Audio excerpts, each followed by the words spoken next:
Hey, Thane and Judy here, Nature Preserve Life. We're just up here on another nice summer day, checking some more things out in Deer Canyon Preserve. Thought we'd just share some of the scenery you can see back behind me here. This is what you get in mountain air, New Mexico on these lots. You know, as the storms come in, they're going to be really scenic back here behind us. The valley, the Manzano Mountains behind me.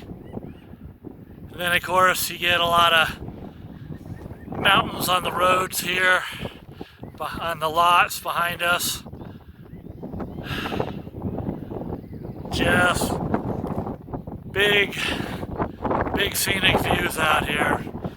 The land is very reasonably priced.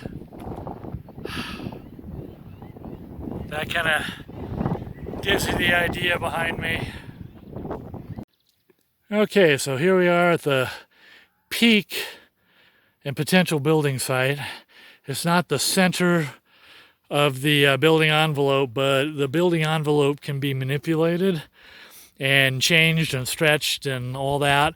And we have a total of 3 acres, so we're leaning more towards putting it up here at this little plateau, probably 200 or 300 feet short of where the actual building site is, because you got a better view from up here. Plus, being the peak, water runs away from this point in all directions. The only issue is exactly how far this direction to the boundary, property line boundaries, and what the setbacks are, how much room we really have to build at this peak.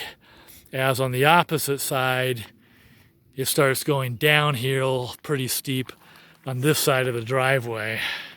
So got a little more investigating before we can really make a decision. But this is definitely the nicer view too. You can see the Manzanos behind these trees here. If we take the trees out and clear things a little better, really have a nice view across the valley and seeing the little town of Mountain Air and the Manzano Mountains. And then you got the Highway 60 down there. Yeah, but really could be potentially nice. Now that we own it, we can start thinking real seriously about where to put things. Cheers, and thanks for watching Nature Preserve Life. It's Thane and Judy. Bye. Bye. So this last culvert is right at the edge of the L shape of the driveway, that point where it starts going up the hill here. And we come down some hills from the main road to this very last drainage area. You can see where it goes is down that way. Deepest points here looks like about 18 inches to 2 feet, about 4 or 5 feet across at the biggest spots, except that bottom area. But I can see backfilling this road up quite a bit, so we have a bigger arc for like a trailer coming through here or heavy equipment at this corner would be kind of necessary. About 1.5 20-foot sticks, probably all we need. Maybe 2 20s, and we'll just scrap the rest, I guess.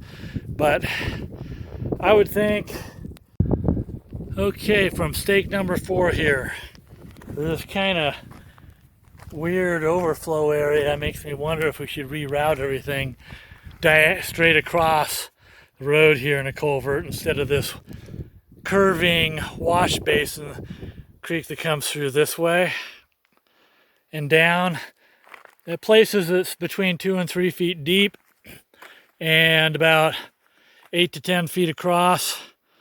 I've never seen it with water flowing through here in a bad storm, so all I can guess is, you know, it looks like it does get pretty busy here with silt I see over there across the way. And it looks like it flows over to the left of that log as well as the main flow down to the right.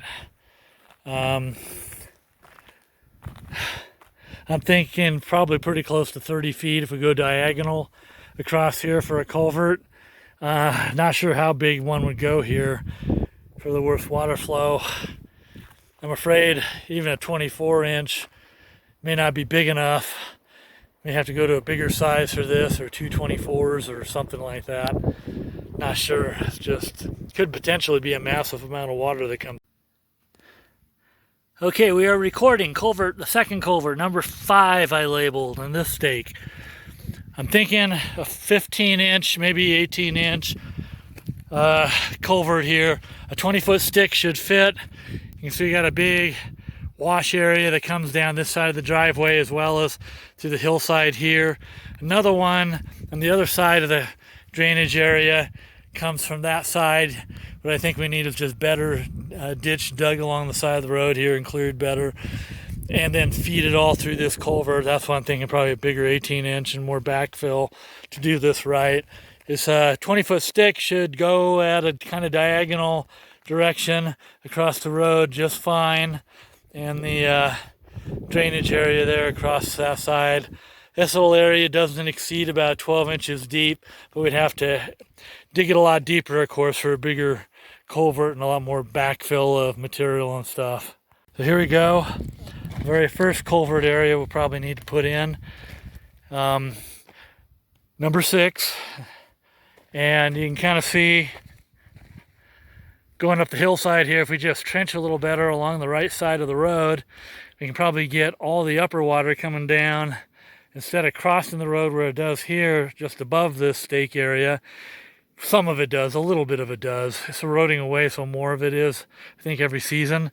But I think longer term, you want to trench through there and divert everything down to this stake number 6, where we have probably a 12-inch culvert, I would think, that now goes diagonal 45 degrees or so across the road, about 18 feet down from the stake, and it's about 18 feet across, it looks like. But we're thinking of just a straight perpendicular culvert here with whatever kind of drainage pointed down here, and divert all the water that's in this upper section through here, instead of kind of most of it goes here, but some of it spreads earlier above the road here. So what we're doing now is we're at the worst eroded part of our driveway, which is the driveway comes right kind of through here, and it's all washed out through here. And this kind of comes up and then goes back up to the main road, though it's a long ways meandering down here from there.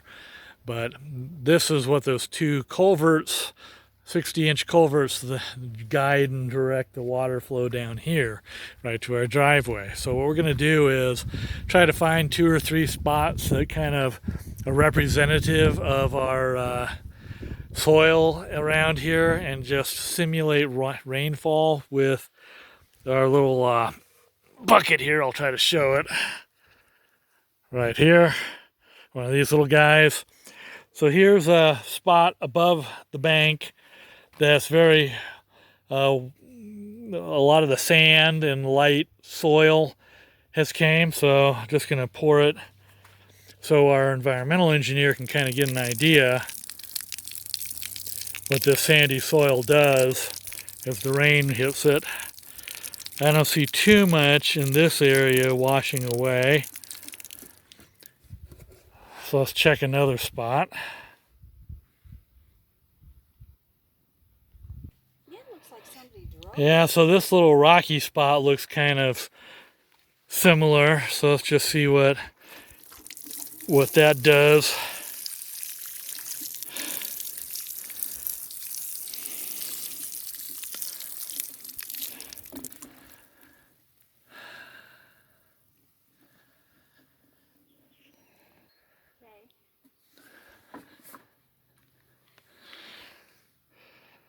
Okay, so here's another spot along the upper driveway where they've cut into the hillside.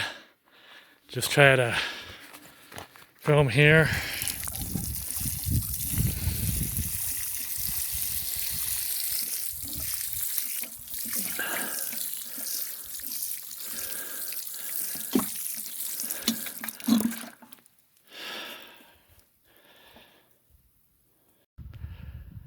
So here we are looking down at the lower lots culvert, and I can't really safely climb down there to actually get it, some measurements. So I'm guessing from here, gosh, it's got to be like, I'm thinking 10 feet, 120 inches or something.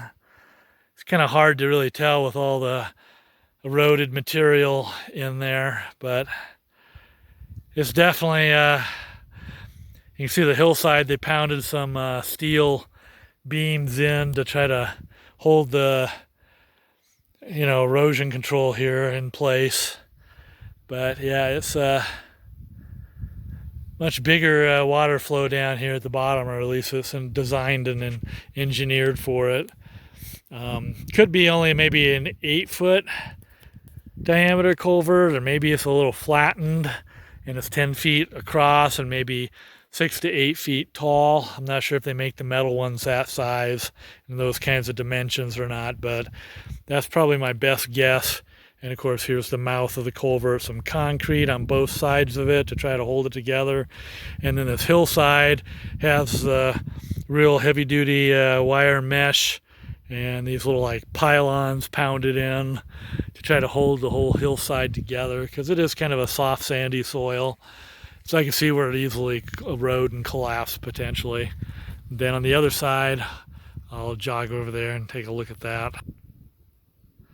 And on this side, it's kind of built the same. You can see the lower drainage. Thank you for watching an episode of Nature Preserve Life in Mountain Air, New Mexico.